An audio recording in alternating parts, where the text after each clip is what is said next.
بنتكلم على الموضوع كريتيكال جدا، موضوع خطر جدا، موضوع خطير بجد. بين الشخير وحدوث تلف في الشرايين السباتيه. عيان الشخير ده عيان كل الانف والاذن. انا ببقى عارف ان العيان ده هيخش يقول لي انا عندي مشكله شخير وعندي مشكله توقف في النفس، ارتفاع في ضغط الدم ومشاكل في القلب. فترات تغيير الفصول دي فترات كارثيه. بينام ومش قادر يتنفس. اهلا بيك في عالم الجيوب الانفيه.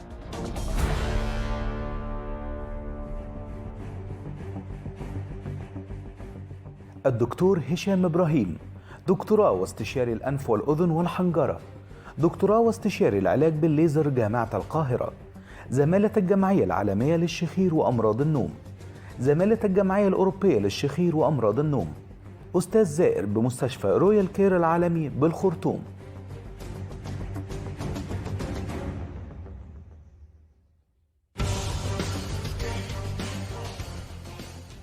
اهلا بكم. الحقيقه الكلام اللي هقوله النهارده دوت، وخصوصا في فصل الشتاء، فصل الساعه اللي احنا فيه ده، هتضربوا الكلام ده في 10، تضربوه في 1000، في كتير. ليه؟ لانه لما اجي اقول لك التهاب وانسداد الانف والتهاب الاغشيه المحيطه بها والشخير الناتج عن كده، وانا بكلمكم دلوقتي اساسا برضو مناخيري مش سالكه قوي، مقفوله شويه، واخد دور برد بقالي 3 اسابيع مش عايز يخف. ده بيؤدي الى مشاكل. الحقيقه انسداد الانف وحدوث الشخير او تاثر مجرى الهواء له اسباب كتيره، من ضمنها التهابات فيروسيه. الجيوب الانفيه اللي النهارده اكيد هنتكلم عنها، ده قصه كبيره جدا.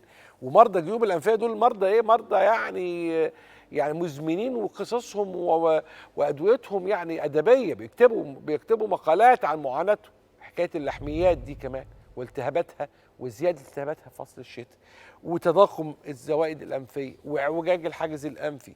وطبعا برضو انتوا عارفين ان الحمل، الستات الحوامل عندهم مشاكل، بيحصل انسداد في الانف، وممكن يزيد مشاكل الشخير ومشاكل التنفس عندهم في وقت الحمل. النهارده حوار مثير للغايه، لانه النهارده هنشوف الجيوب الانفيه والشخير، هنتكلم عنهم بالتفصيل، ودي مشاكل شائعه جدا في مصر. وهنشوف تجربه مهمه جدا مرت بموضوع الشخير ده بالتفصيل قبل وبعد عمليه مهمه جدا تصدت لهذه المشكله الطبيه العويصه. ضيفي العزيزين، ضيفي العزيز الاستاذ الدكتور هشام ابراهيم، منورنا. دكتور هشام بيه منورنا، وخطوه عزيزه. حبيبي دكتور ايمن، اهلا بيك. الله يبارك فيك. اسمح لي بقى ان انا ارحب بضيفك النهارده، اسم متميز، الاستاذ محمد الغدوري. طبعا الاسم الكبير في عالم التعليم، يعني رائد من رواد التعليم. منورنا دكتور محمد. اهلا بيك يا دكتور، تحياتي. والحمد لله على السلامه من بورسعيد. اهلا وسهلا يا فندم، شرفت بحضرتك. ربنا يخليك. استاذ محمد، يعني حاله مرت بالتجربه الخاصه بالشخير، لكن قبل ما اروح للاستاذ محمد، كلمني الاول دكتور هشام بيه عن الجيوب الانفيه، لانها انتشارها في المنطقه العربيه انتشار مخيف حقيقة. اولا حضرتك انا بشكر حضرتك، لان النهارده الحقيقه موضوع الجيوب الانفيه موضوع زي ما بيقولوا احنا بنتكلم في موضوع الساعه، موضوع الوقت، الشتاء والالتهابات الانف والبرد. الحقيقه الجيوب الانفيه من الحاجات اللي انا شايف اللي هي محتاجه ان هي تاخد وقفه من المعلومات الطبيه، لان كتير جدا من الناس بتيجي الحقيقه، مش عايز اقول كتير، 99% من المرضى يجي يقول لحضرتك انا عندي جيوب انفيه، وبعدين تكتشف ان ما فيش عنده اي علاقه بالمرض بتاعه بالجيوب الانفيه. فالنهارده احنا عايزين نحط 3-4 نقط وكم خط تحت الحاجات المهمه. نمره 1، الجيوب الانفيه. احنا عندنا في الجيوب الانفيه في الشخص الطبيعي او اي حد عندنا 8 جيوب انفيه، 4 في الناحيه اليمين و4 في الناحيه الشمال. الجيب الانفي ده ببساطه شديده جدا هو عباره عن حجره مغلقه ليها باب. الاربعه اللي على اليمين ولا الاربعه على الشمال؟ الاربعه ليهم فتحات على الانف، مهمه جدا، دي اول نقطه.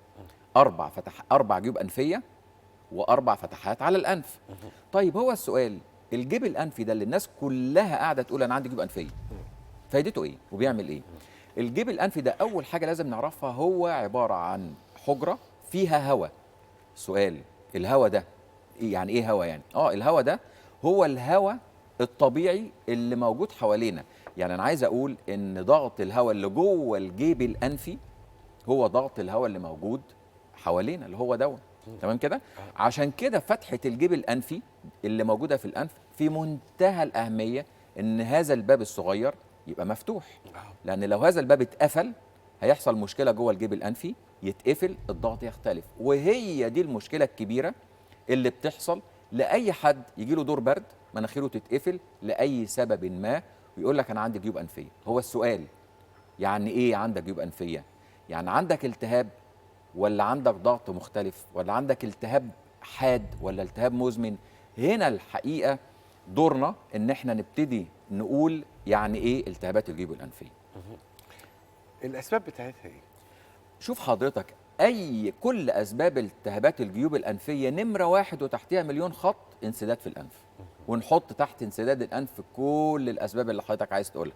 يعني دور برد بسيط بشويه رشح بعطس ببرد يسد الجيب الانفي او فتحه او باب الجيب الانفي، يعمل لي ضغط مختلف. خلينا نتكلم كلام علمي بقى. ضغط مختلف جوه الجيب الانفي. لحميات، حاجز انفي، غضاريف، التهابات، حساسيه، اورام، كل حاجه تسد مجرى التنفس في الانف، تسد لي الباب الموصل للجيب الانفي، يعمل لي ضغط مختلف. خد بال حضرتك انا قلت ضغط مختلف، ما قلتش التهابات، لان الضغط المختلف ده هو اللي كلنا بنبتدي نشتكي منه. ان اول ما يجي لي برد اقول ايه؟ انا دماغي تقيله، انا دماغي عندي صداع، انا دماغي مزنده مش قادر اوطي. يبقى الجيب الانفي او الضغط جوه الجيب الانفي ابتدى يختلف. طيب هل هنا انا اقدر اقول انا عندي التهابات في الجيوب الانفيه؟ يعني كل واحد جاله دور برد يقول انا عندي التهابات في الجيوب الانفيه؟ لا طبعا. عشان اقول عندي التهابات في الجيوب الانفيه عندي لازم اقسمها حاجتين، يا التهاب حاد يا التهاب مزمن، والفرق بينهم سما وارض.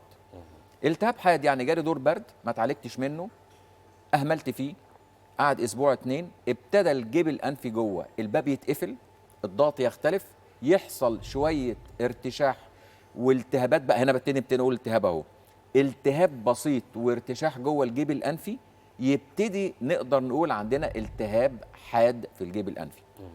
اعراضه ايه؟ صداع، سده في الانف، وشويه مخاط موجودين في الحلق. علاجه ايه؟ بسيط جدا. علاج السبب دور برد، دور مش عارف ايه، سده، شويه ادويه بسيطه، يومين 3 اسبوع بالكتير، الموضوع انتهى، والالتهاب البسيط اللي في الجيب الانفي انتهى. استاذ محمد بقى قصه مهمه جدا ومثيره. يعني انت رجل علم تعليم، قعدت عمرك كله في عالم التعليم، وده عالم كلام طول الوقت بتشرح، صح كلام؟ تمام. في اخر اليوم بتهيألي في ارهاق شديد جدا حصل على مستوى الانف، على مستوى طبعا الجيوب الانفيه، على مستوى الحلق كله، على مستوى اللارنكس اللي هي الحنجره. ده ولد حاله من حالات الشخير، صح كده؟ تمام. اولا تحياتي لحضرتك وأسرة البرنامج، والاستاذنا الدكتور العظيم استاذ هشام ابراهيم اللي فعلا اعاد الحياه. مش بقول لحضرتك جمله، اعاد لي الحياه من اول وجديد. انا يمكن كنت بروح من الشغل تعبان، كنت بدي دروس، بروح مرهق، ما كنتش بحس بحالي حقيقي. سنين طويله، منذ 10 سنوات بالظبط بدات احس انسداد انف، اجي انام مش قادر اتنفس، نوم منقطع، النفس بيتقطع، واحس كده ان انا نفسي اتقطع، مش قادر اقوم من النوم، بلغم في الحلق، موجود بلغم، مش قادر اخد نفسي، قايم كسلان، صداع شديد، انتفاخ في البطن، الام في العظم. اروح شويه لدكتور عظام، اروح شويه لدكتور انف واذن وحنجره، يقول لي ده التهاب في الجيوب الانفيه، وناس تانية تقول حساسيه، واستمر على العلاج المؤقت يومين 3، مش علاج، مجرد مسكنات. وبعدين استمر الحال، قعد يزداد سوءا، وانا مريض سكر اساسا. فجاه لقيت بقى عندي ضغط ارتفع بطريقه مش معقوله، نهجان، نوم بالليل ده يستحيل، بقى عندي فوبيا، مش قادر انام. انام اتخنق اقوم مش قادر، انسداد في الانف، انسداد في الحلق، التهاب على طول في الصباح، زوري مش قادر، الحلق مش قادر، اخد مسكنات، اخد مضادات حيويه، اخد علاج. قعدت 10 سنوات عايز اقول اتعالجت غلط، وزادت الحاله سوء. طبعا المدام بدات تقول لي صوت الشخير بدا يعلى، في شخير في الساعه او النص ساعه اللي انا مغمض عينيا فيها. الحمد لله والشكر لله وبفضل استاذنا ودكتورنا العظيم دكتور هشام ابراهيم، من اول زياره قال لي 1 2 3 عندك اعوجاج في الحاجز الانفي. قلت له من الناحيه اليمين؟ قال لي لا، من ناحيتين. اس شيب. بالظبط. اعوجاج زي حرف الاس. الاس. زي حرف الاس. قال لي الاعوجاج من الناحيه اليمين من الناحيه الشمال. وبعدين كشف على الحلق على الفم، قال لي ده زورك فعلا مقفول 90%. انت بتنام ازاي؟ عايش ازاي؟ قلت له ما عشان كده انا لفيت وجيت للناس الثقه. يعني عملت العمليه.